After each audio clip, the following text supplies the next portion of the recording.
Барлықтарыңызға жалынды сәлем. Менің аты-жөнім Рахмет Толғанай. Менің кішкентай отаным номинациясының қатысушысымын. Нөмір 11 жалпы орта білім беретін мектептің 9 А сынып оқушысымын. Екі бас тұз қаласы атауының пайда болуының бірнеше болжамы бар. Тура аудармасында еш күмән жоқ, ал бірақ осындай атаудың пайда болуының бірнеше нұсқалары бар. Негізгі нұсқа 1886 жылы геолог үйренуші және кентанушы Қосым Пішембаевпен бұл жерде көмірдің пайда болу орны табылған. Иесіне берген тапсырысында Пішембаев табылған орынды көршілес жатқан көлден әкелген екі басты тұзбен белгілеген жазды. Осыдан екі бас тұз атауы пайда болды деген болжам бар. Екібастұз Қазақстан Республикасының өнеркәсіптік орталығы ғана емес, сонымен қатар көмір және энергетикалық астанасы деп айтуға толық хақымыз бар.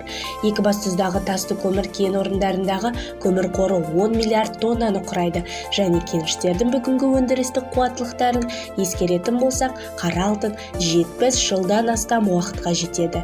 Екібастұз көмірі мен электр қуаты қазіргі уақытта Қазақстан мен Ресейді байланыстырып тұратын буын деуге де болады. Біздің кеншілер елімізде өндірілетін барлық көмірдің 60% шығарса, ал электростанцияларымыз еліміздің жалпы электр қуатының 40% өндіреді. Жылдан жылға кеншілер мен энергетиктердің қаласы шырайланып, жақсара түсуде, жаңа кәсіпорындар салынып, әлеуметтік сала нысандары бой көтеруде. Екібастұздықтар болса, еңбекте, өндірісте, спортта және өнерде жаңа биік шыңдарды бағындыруда. Ал енді ойланып қарасақ, қаламыздың сұлулығы мен күші небәрі 65 жыл бұрын түгі жоқ кең алқапта ашылып, дамып, көркейе бастады. 1970 жылы өнеркәсіптің болашақ алыбы Богатырь кенішінің бірінші кезегі тапсырылды, ал 1979 жылы 50 миллион көмір өндіріп өзінің жылдық жобалық қуаттылығына шықты. Бұл көрсеткіш бойынша Богатырь Гиннес рекордтар кітабына енгізілді. 1988 жылы Восточный кенішінің қуаттылығы да жобалық көрсеткішке жетті. Көмір кеншілерімен бірге Екібастұз қаласы да өсті. Оның заманауи келбеті 20 ғасырдың 70-80 жылдарында қалыптасты. Қала инфрақұрылымын салуға көмек Кеңес одағының барлық жерінен, түкпір-түкпірінен келді. Көмір шахталарының алғашқы құрылысшылары Жұма Томашев, Михаил Чалбышев, Николай Петренко, Иван Федотов, Смағұл Успеков, Михаил Вознов, Станислав Куржей есімдерін еске алмау мүмкін емес. Екібастұз қаласының нөмір 2 электростанциясының бірінші энергоблогы 1990 жылдың 22 желтоқсанында іске қосылды. Дәл сол күні Қазақстанның тұңғыш президенті Нұрсұлтан Әбішұлы Назарбаев Екібастұзға әдейілеп келіп, екінші энергоблокты іске қосты. Дәл сол күні энергетиктер күні деп жарияланды. 1991 жылдың тамызында биіктігі 420 метрлік екінші электростанциясының түтін шығару құбыры Гиннес рекорд кітаптарына енгізілді.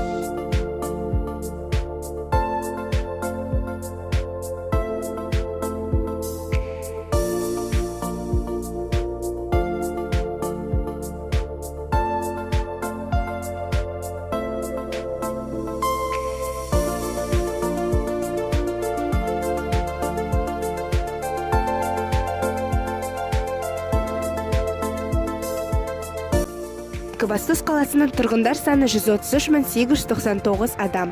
Бұл аймақ шұғыл континенттік, қысы орташа қатал, ал жазы жылы болып келеді. Жалпы Екібастұз қаласы қазір жан-жақты дамып, ұлғайып көркеюде. Ғимараттар қайта өндіріліп, жаңа аудандар жасалып, түрлі кешендер ашылуда. Бұл Естай атындағы музыка мектебі. Мен бұл мекеменің 7 сынып оқушысымын. Мен өлең айтып, фортепиано аспабында ойнауды жақсы көремін. Болашақта өз өмірімді музыкамен байланыстырып, ол әншілердің бірі болғым келеді.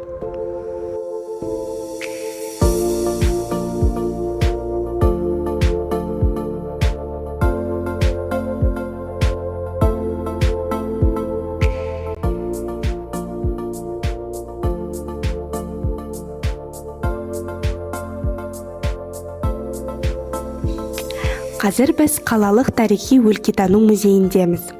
Мен оқитын музыка мектебімнің атауы осы ақын Естай Беркенбаевтың атына берілген. Қазіргі айтып кетек, бұл жерде Естайдың жеке кеудешесі, шапаны және де өзінің атақты күйлерін шығарған домбырасын көре аламыз.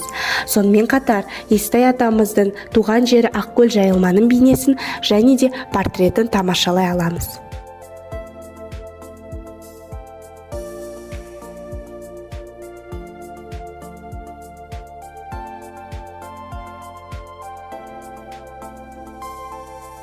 Сәлеметсіз бе, Гүлзара Құдайбергенқызы. Біз қазір сізге осы тарихи өлкетану музейінің тарихын, шығу жылын сұрағым келіп тұр. Айтып кетсеңіз.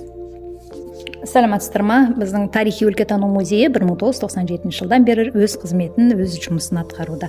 1997 жылы музей ашылды, сол жылдан бері міне 25 жыл. Сол жылғы 25 жылдан бергі бізде бір емес бірнеше жаңағы өтетін мерекелік шаралар, тарихи құндылық жәдігерлер жинақтау барысында көп қызмет атқарып жатырмыз. Жауабыңызға рахмет. Қазіргі музейде қандай заманауи іс-шаралар өткізіліп жатыр? Қазіргі таңда енді бізде музейде күрделі жұмыс жасалып жатыр. Енді біз Потанин атындағы тарихи өлкетану музей болып жатырмыз. Сол себепті енді музей өз жұмысын тоқтатпай әрі қарай жастармен жұмыс жасауда. Қазіргі биылғы жылы жастар жылы, оның ішінде балалар жылы болғандықтан көбінесе қазір заманауи мерекелік шаралар өткізуде. Айта кететін болса, кешегі күні домбыра пати деген мерекелік шаралар бар. Сонымен қатар жастар арасында квесттар өтіліп жатады. Біздің мерекелік өткізіп жатқан шаралар міне қазіргі нақты сіздердің қолдарыңызда қазіргі заманауи талаппен өткізіліп жатыр. Сонымен қоса әрине тарихты ұмытуға болмайды. Тарихтың ізін салған осы музейға келген адамдарға өте қызықты экскурсиялар, мерекелік шаралар тағы да өтуде. Жауабыңызға көп рахмет.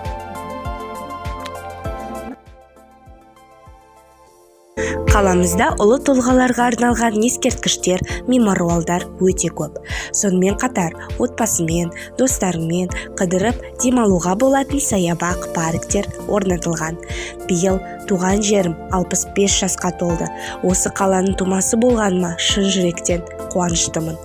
Елім басқа мегаполистерден қалмай дамып көркейе берсін, ал халқымыз аман, саулықта болсын.